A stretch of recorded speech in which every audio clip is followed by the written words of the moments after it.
Ya, saya diajukan dengan satu soalan tentang gabungan parti-parti politik mana yang lebih stabil dan lebih diyakini oleh apa pengundi-pengundi maupun ataupun rakyat Malaysia. Kita di Malaysia ini ada beberapa gabungan ya. Yang pertama adalah Barisan Nasional di mana UMNO, MCA dan MIC membentuk menjadi Barisan Nasional. Yang keduanya adalah Pakatan Harapan dengan 3 parti juga, Parti Keadilan Rakyat PKR, DAP dan juga Amanah. Dan kemudian ada lagi Perikatan Nasional. Ketika PRU 15, Perikatan Nasional dengan PAS-nya di situ, Bersatu di situ, Gerakan di situ, tak silap saya MIPP juga di situ, namun kini sudah pun agak berubah. Dan satu lagi pula yang sering orang ramai confuse di antara gabungan dan juga kerjasama politik. Yang terbaru adalah Parti Muda telah pun membuat satu kerjasama politik bersama dengan Parti Sosialis Malaysia PSM ya, untuk menghadapi PRN di Johor. Itu hanyalah kerjasama politik, bukan gabungan. Gabungan itu mereka bernaung di bawah satu bumbung dan bertanding di atas satu lambang. Dan juga ada pula Parti Bersama yang sudah kita ketahui tidak membentuk mana-mana gabungan, mahu menyertai mana-mana gabungan ataupun membentuk mana-mana kerjasama. Dia bergerak solo, Parti Bersama pimpinan Rafizi. Dan yang terbaru adalah Parti Berjasa juga tidak bergabung dengan mana-mana parti dan juga tidak bekerjasama dengan mana-mana parti.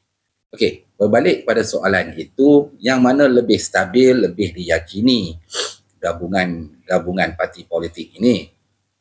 Yang pertama sekali, kita kena tengok dulu parti-parti yang nak bergabung itu ada parti yang ideologinya berbeza. Kalau ambil dari semua sudut itu, saya memilih Barisan Nasional. Barisan Nasional lebih stabil, lebih utuh, dan saya percaya sukar diruntuhkan gabungan itu. Ini bukan soal menjadi pilihan rakyat ataupun tidak, itu nombor 2. Saya bercerita di sini, saya memberi ulasan di sini tentang kestabilan, keutuhan gabungan parti politik. Saya memilih nombor 1 yang lebih utuh dan stabil adalah Barisan Nasional. Kerana di situ ada UMNO yang mewakili masyarakat Melayu, ada MCA-nya yang mewakili masyarakat Cina, dan ada MIC-nya yang mewakili masyarakat India.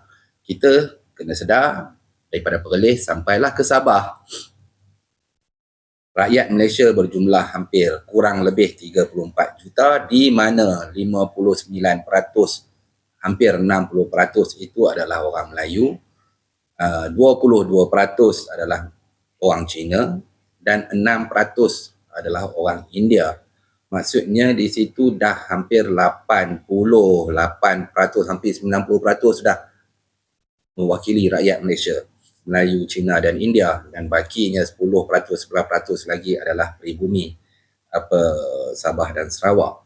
Di situlah saya memilih Barisan Nasional, kerana 3 parti yang bergabung membentuk Barisan Nasional itu mewakili hampir 90% rakyat Malaysia, UMNO, MCA dan MIC. Daripada 3 gabungan tersebut pula, UMNO menjadi tunjang ataupun tulang belakang kepada Barisan Nasional itu sendiri. Dan masing-masing tidak akan bergaduh, tidak akan berebut kerusi, dan juga tidak perlu bertegang leher, bertegang urat untuk berebut kerusi untuk bertanding di dalam mana-mana pilihan raya. Dan mereka juga tidak boleh salahkan antara satu sama lain. UMNO berjuang memartabatkan bangsa Melayu, MCA berjuang untuk memartabatkan bangsa Cina, dan MIC berjuang untuk memartabatkan bangsa India. Di situlah keunikan, di situlah kekuatan yang ada di atas gabungan Barisan Nasional itu, dan jika ada satu lagi parti seperti Parti Peribumi Masyarakat Sarawak dan juga Sabah bergabung lagi di dalam Barisan Nasional, bagi saya itu sudah sempurna gabungan Barisan Nasional itu sendiri. Sama ada ia menjadi pilihan rakyat ataupun tidak, nanti saya akan uraikan. Saya nak pergi dulu. Pilihan kedua saya gabungan yang stabil dan utuh ini adalah Pakatan Harapan. Pakatan Harapan juga terbentuk dengan 3 buah parti, PKR, DAP dan juga Amanah. Di situ berbeza dengan UMNO-nya. UMNO adalah parti Barisan Nasional.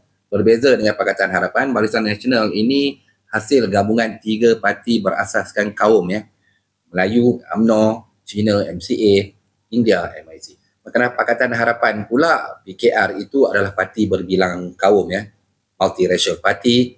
DAP pun bunyi-bunyi konon-kononnya pun multiracial party, namun kalau kita tengok struktur kepimpinan DAP itu majoritinya adalah masyarakat Cina. Dan kalau kita tengok pula di persada politik tanah air ini, DAP banyak memperjuangkan hak-hak masyarakat Cina Jadi saya lebih, bagi pandangan saya lebih meletakkan DAP itu bukanlah multiracial party tetapi lebih kepada kaum, iaitu Cina Manakala Amanah ini pula adalah, nak kata parti Melayu pun tidak, nak kata parti Islam pun tidak, dia duduk di tengah-tengah Maksudnya nak kata dia seperti PAS pun tidak juga, nak kata dia seperti UMNO pun tidak. Jadi saya tak nak bercakap, memberi huraian tentang perkara yang saya sendiri pun tidak pasti di apa ideologi Amanah itu sendiri. Cuma kita tahu, kita sedar Amanah itu lahirnya daripada dokongan dan sokongan DAP itu sendiri. Itu yang kedua. Namun saya masih memilih Pakatan Harapan sebagai parti yang kedua yang stabil dalam bentuk gabungan, kerana DAP menunjangi Pakatan Harapan. Ramai yang salah faham mengatakan PKR sebagai tunjang, tulang belakang pada Pakatan Harapan. Bagi saya tidak. Saya suka bercakap sekarang, bukan cakap cerita 10-20 tahun dahulu Kenapa saya kata UMNO itu tunjang kepada Barisan Nasional? Kalau kita ambil daripada wakil-wakil rakyat di dalam Parlimen Barisan Nasional 26, tak silap saya 26 ahli Parlimen itu datangnya daripada UMNO, dan ada lagi MCA 2 ataupun MIC 1 ataupun 2 kursi. Di situlah saya meletakkan Barisan Nasional itu tunjang kepada UMNO, itu tunjang kepada Barisan Nasional. Begitu juga kalau kita ambil Pakatan Harapan, saya meletakkan DAP itu sebagai tonggak ataupun tulang belakang kepada Pakatan Harapan. Dengan 40 ahli Parlimen DAP di dalam Parlimen, diikuti oleh PKR dan juga Amanah. Jadi siapa yang abang besar, sudah tentulah dia menjadi tonggak dan juga kekuatan gabungan tersebut. Sama ada diterima rakyat ataupun tidak, selepas ini juga saya akan bagi ulasan pandangan saya. Yang ketiga, Perikatan Nasional. Ya, ketika PRU 15, Perikatan Nasional terbentuk dengan bersatunya PAS-nya, Gerakan dan MIPP, tak silap saya. PAS, parti yang berteraskan Islam, Bersatu adalah Parti Melayu, Gerakan parti multiracial juga. Namun kalau kita ambil daripada sejarah kewujudan Gerakan ini, Gerakan adalah parti yang memerintah Pulau Pinang memimpin negeri Pulau Pinang daripada merdeka sampailah 2008 apabila DAP menumbangkan Gerakan. Jadi saya lebih meletakkan Gerakan itu pun parti berasaskan kaum Cina taklah multiracial seperti mana PKR. Dan yang ketiga, MIPP yang berasaskan kaum India. Ketika PRU 15, empat parti ini membentuk Perikatan Nasional. Namun yang terkini, kalau kita ambil daripada sidang akhbar, sidang media yang dibuat oleh pengurusi Perikatan Nasional semalam, Perikatan Nasional kini terbentuk bukan kata 4 parti, dah jadi 6 parti ya. Dah ada PAS di situ, dah ada PAS yang berteraskan Islam bersatu dengan Melayu, Pejuang parti baru yang dimasukkan ke dalam Perikatan Nasional, parti pun bertunjangkan Melayu. Kemudian gerakan dengan multiracial MIPP Masyarakat Kaum India, dan satu lagi Parti Cinta Malaysia ya, pimpinan Hamzah Zainuddin, yang akan di branding semula kepada parti wawasan itu juga adalah multiracial party. Sama ada pandangan saya gabungan mana pula akan menjadi pilihan, saya nak pergi dulu kepada Barisan Nasional ya. Kita letak dulu tepi Parti Bersama dan juga Parti Berjasa dan juga Parti Muda dan Parti Sosialis, kerana mereka tidak ada dalam gabungan mana-mana. Okey, berbalik kepada Barisan Nasional. Di mana silapnya Barisan Nasional? Barisan Nasional kalau ikut dari segi kestabilan, keutuhan gabungan tersebut, sebab itu awal tadi saya mengatakan, saya berani kata Barisan Nasional ini takkan berkubur ya, takkan berpecah. Berkubur tu dalam maksud erti kata berpecah. Kerana mereka hanya adalah 3 parti.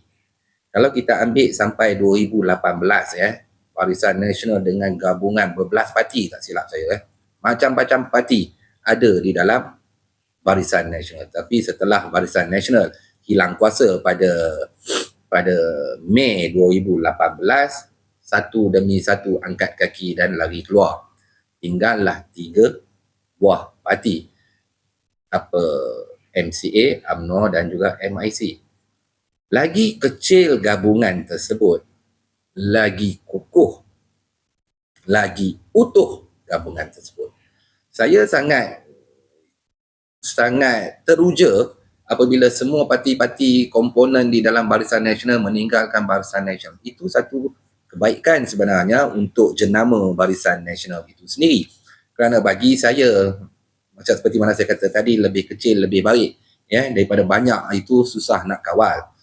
Yang pertamanya, Barisan Nasional hanya memerlukan lagi 1 atau 2 parti, iaitu daripada peribumi Sabah atau Sarawak, untuk saya mengatakannya sempurna. Okey, sekarang ini pun Barisan Nasional satu jenama yang hampir sempurna, kerana 3 buah parti berasaskan kaum membentuk gabungan Barisan Nasional itu, yang mana mewakili 90% penduduk di Malaysia.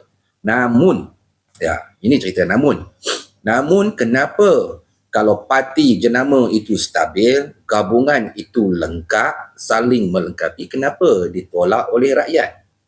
Mudah jawapannya, kerana UMNO yang menjadi nakhoda kepada Barisan Nasional itu, walaupun jenama Barisan Nasional itu lebih diyakini, namun kepimpinan UMNO itu tidak berubah.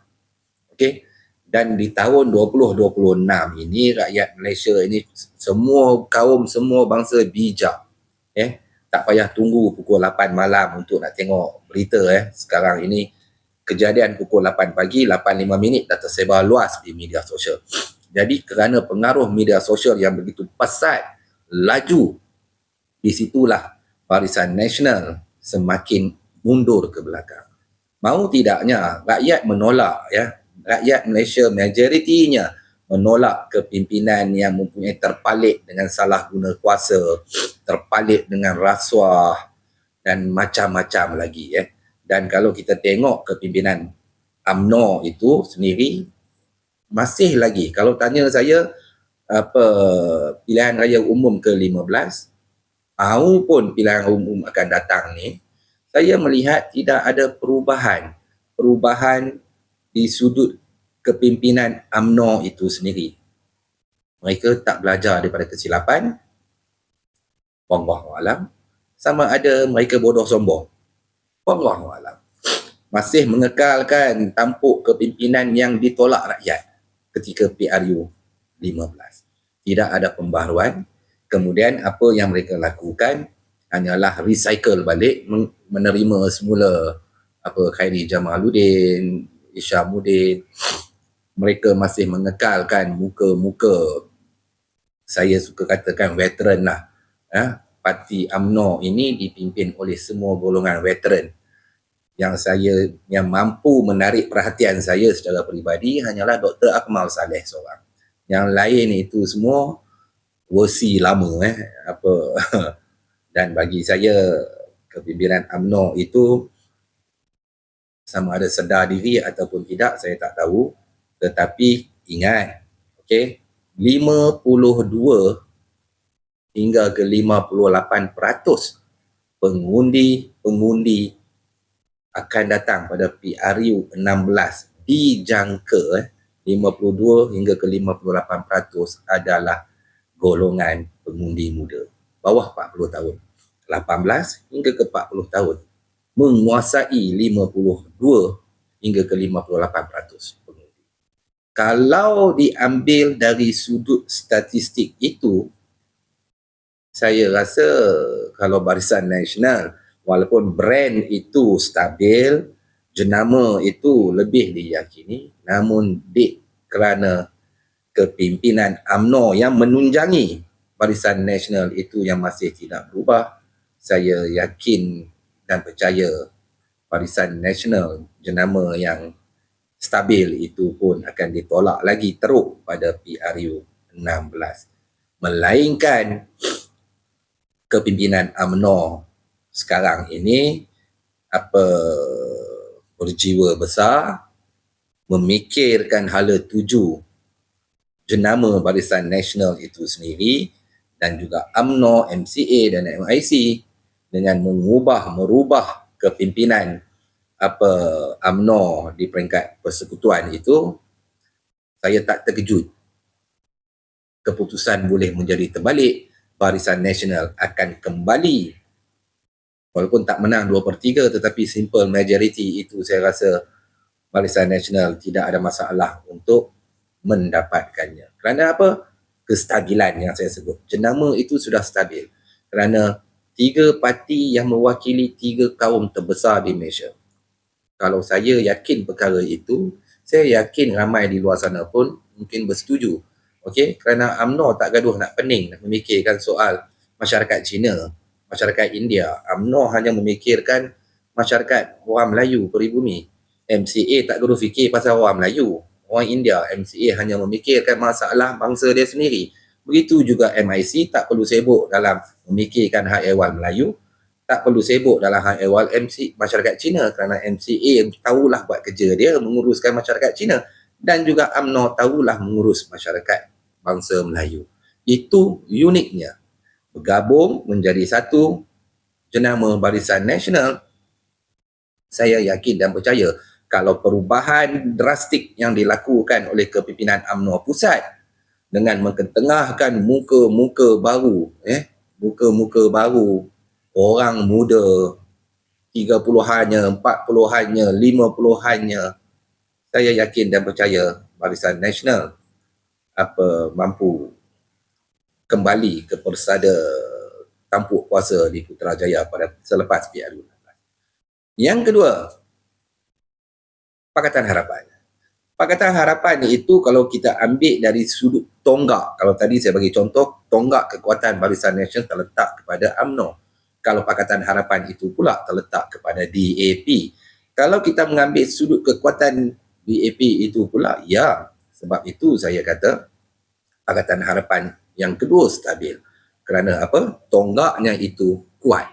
Mewakili masyarakat, majoriti masyarakat Cina, dan mereka juga mempunyai suara lebih 40 kerusi parlimen. Di dalam parlimen tidak ada sebab untuk saya mengatakan, tidak ada salah untuk saya mengatakan gabungan kedua yang stabil dan utuh itu adalah Pakatan Harapan. Cuma ini balik pula macam mana Barisan Nasional, kenapa sukar untuk keluar sebagai pemenang. Bagi Barisan Nasional tadi, saya kata, jikalau perubahan tampuk kepimpinan tertinggi UMNO pusat, Barisan Nasional mampu membentuk kerajaan tanpa perlu bergabung kerjasama politik dengan parti-parti lain. Simple majority Barisan Nasional insya-Allah mampu tercapai. Tetapi Pakatan Harapan pula suka ataupun tidak, saya meramalkan mereka sendiri, Pakatan Harapan sendiri tidak mampu mencapai kemenangan walaupun simple majority. Ia akan jadi macam PRU 15 lah. 70 kursi, 60 kursi, itu saja yang tertinggi mampu dicapai oleh Pakatan Harapan kerana apa? Sentimen Malaysia adalah majoritinya orang Melayu. Pakatan Harapan pula tunjangnya, tulang belakangnya adalah DAP. Orang Melayu, ya mungkin di bandar-bandar, mungkin orang Melayu tak kisah apa dengan DAP ya, tetapi di Melayu-Melayu di pinggir bandar, di luar bandar masih lagi sentimen DAP itu, pasti orang Melayu tidak akan memberi sokongan. Kalau itu tidak berlaku, kaum majoriti tidak menyokongnya, maka bagaimana Pakatan Harapan untuk berdiri di atas kaki sendiri membentuk kerajaan dengan simple majoriti 112? Jawabnya, tidak. Ketiga adalah Perikatan Nasional. Ya, gelombang Perikatan Nasional itu hadir pada 2 PRU 15 yang lepas. Ya, sangat excellent. Gabungan 4 parti ini sangat bagi saya hebat. Namun kini saya suka bercakap dalam sudut sekarang ini, saya melihat sebelum ini 4 parti, kini menjadi 6 parti. 6 parti itu pun dengan ideologi berbeza, malah hadirnya ada lagi 2 parti yang multiracial itu, saya melihat gabungan Perikatan Nasional kali ini agak kurang stabil berbanding PRU 15. Kerana, ialah macam saya kata tadi pada peringkat awal, gabungan lagi banyak parti yang bergabung, lagi mudah untuk perpecahan, lagi banyak parti bergabung, lebih banyak masalah perebutan kerusi akan berlaku. Dan satu lagi pula, ideologi yang berbeza-beza. Okey, kalau PASnya dengan parti Islam, terkenal dengan parti Islam yang mengutamakan Islam, parti Bersatu dengan Melayunya, parti Pejuang dengan Melayunya, ada 2 parti Melayu. 2 parti ideologi yang sama, tetapi ada 2 lambang di situ. Kemudian ada pula gerakan satu lagi multiracial party, dan datang lagi pula parti Cinta Malaysia selepas ini akan dikenali sebagai parti wawasan, pun juga dengan multiracial party dan MIPP. Di situlah yang akan menjadi, yang saya lihat yang akan menjadi permasalahan di situ, yang sukar untuk mendapat kestabilan ataupun kekal lama.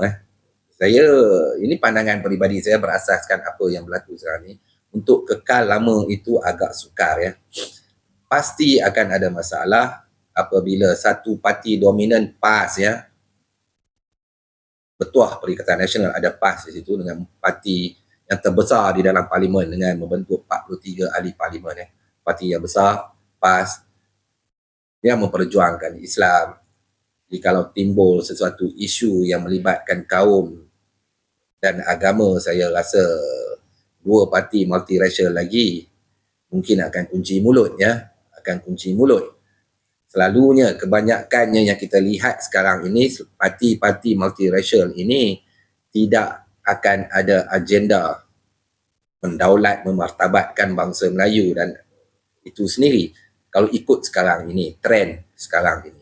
Jadi saya pun melihat dengan kepimpinan, saya tengok structure parti Cinta Malaysia, alias parti wawasan ini pun dengan banyak yang bukan Melayu pun yang ramai di dalam kepimpinan tersebut. Jadi sebab itulah saya mengatakan saya meletakkan Perikatan Nasional sebagai parti ketiga. Kestabilannya agak rapuh dan isu terbesar lagi antara Bersatu dan PAS pun masih belum dapat diselesaikan lagi. Jadi saya meletakkannya, walaupun jiwa saya menyokong Perikatan Nasional itu sendiri tetapi kerana termasukkan parti-parti yang lebih banyak bernaung di bawah itu, ia akan agak sukar untuk diuruskan, terutamanya dalam musim pilihan raya ini. Contohnya PRN Johor, PRN Negeri Sembilan. Okey, jadi untuk saya merumuskan kenapa gabungan-gabungan ini saya memilih nombor 1, nombor 2 dan nombor 3, kerana kalau kita nak membentuk satu kerajaan yang stabil, yang diyakini rakyat, yang diyakini pelabur-pelabur domestik dan juga antarabangsa, kita perlu, parti-parti politik ini perlu memberi bukti, menunjukkan gabungan itu yang stabil. Di situ memang saya melihat pelabur-pelabur antarabangsa juga mempunyai wakil mereka melalui kedutaan-kedutaan antarabangsa yang ada di bumi kita di Kuala Lumpur ini. Jadi mereka senang, mudah dapat maklumat.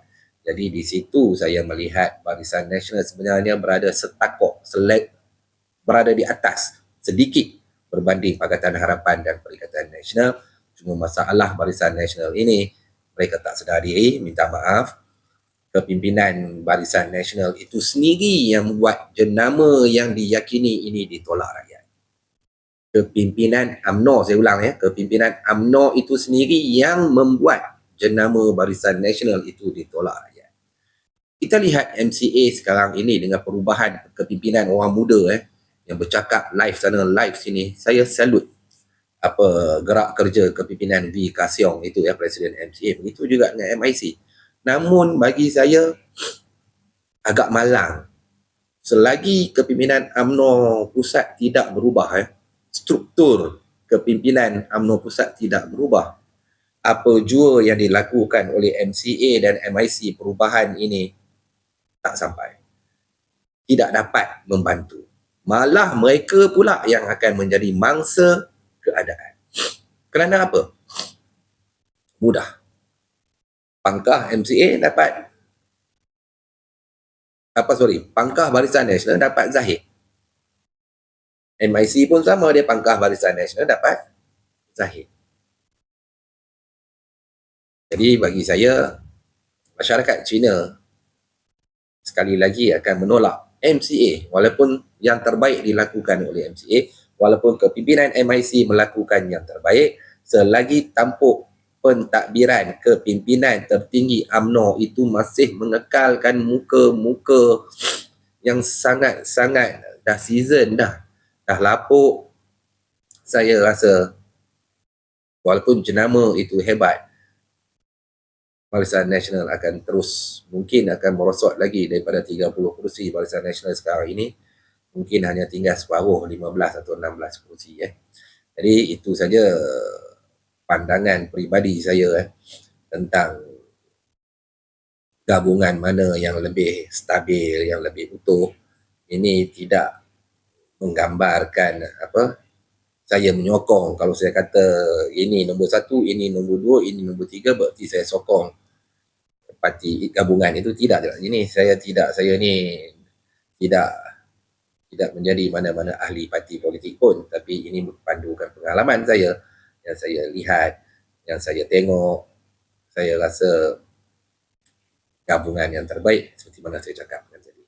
Dan untuk saya, soalan tambahan tadi itu, untuk saya, pandangan saya tentang parti bersama dan juga parti berjasa maupun kerjasama parti muda dan juga parti sosialis, saya cuma nak bagi sedikit pandangan saya. Parti muda dan parti sosialis membuat satu kerjasama, itu kerjasama rapuh bukan gabungan, untuk menghadapi PRN di Johor. Manakala parti bersama yang dipimpin Rafizi Ramli sudah pun mengumumkan akan bertanding lebih 15 kerusi PRN Johor secara solo. Itu walaupun saya bukanlah penyokong ataupun kepada Rafizi Ramli itu ketika menjadi menteri, segala formulanya gagal, semuanya ke laut. Namun keberanian beliau, keyakinan beliau dan juga saf kepimpinan parti bersama itu saya puji, kerana barisan pemimpin-pemimpin yang muda, tak adalah pemimpin-pemimpin veteran yang 70-an, 80-an umur 70 tahun lebih, 80 tahun masih lagi nak berpolitik. Tidak Di situ saya melihat walaupun ia satu eksperimen, bagi saya Parti Bersama test market. Parti baru dia ambil alih oleh Rafizi, dia mencuba nasib dan mungkin dia tidak menaruh keyakinan daripada 15 kursi itu untuk menang semua. Tetapi bagi saya sebagai sebuah parti baru, kalau menang 1-2 kursi pun itu sudah dianggap kejayaan yang besar. Jadi saya ucap tahniah kepada Rafizi kerana berani berdiri di atas kaki sendiri tanpa perlu terhegeh-hegeh nak bergabung sana, bergabung sini, bergabung sana. Itu satu tindakan yang terpuji dan saya yakin rakan-rakan saya sendiri pun memuji. Ramai yang memuji keyakinan anda memimpin tanpa perlu membentuk mana-mana gabungan dan kerjasama.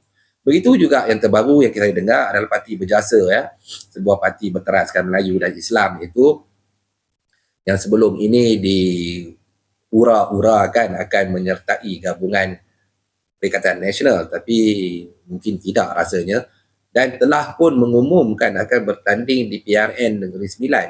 Banyak kursi juga tu secara solo. Alhamdulillah, saya lebih suka melihat parti-parti politik ini tanpa gabungan. Bertanding dulu, menang, tak cukup kursi, kemudian berfikirlah tentang kerjasama. Ini tidak bergabung dulu, kemudian terjun dengan ideologi, dengan falsafah berbeza, terjun dalam pilihan raya. Itu ibarat macam menipu rakyat. Apa guna engkau buat parti kalau engkau sendiri tidak yakin dengan parti engkau nak terpaksa terhegeh-hegeh bergabung sana sini. Itu pandangan saya. Bagi saya, berani buat parti, beranilah turun ke gelanggang tanpa gabungan atau kerjasama seperti mana Parti Bersama ataupun Parti Berjasa. Kalau betul maklumat yang saya terima, Parti Berjasa juga, saya lebih menghormati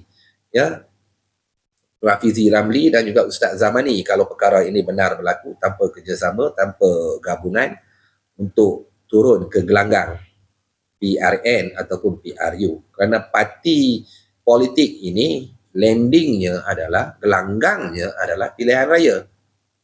Jadi kalau buat parti, sekadar buat parti, kemudian fikir nak bergabung dengan si A, nak bergabung dengan si B, nak membentuk kerjasama, di situ melihat kepimpinan parti itu tidak yakin.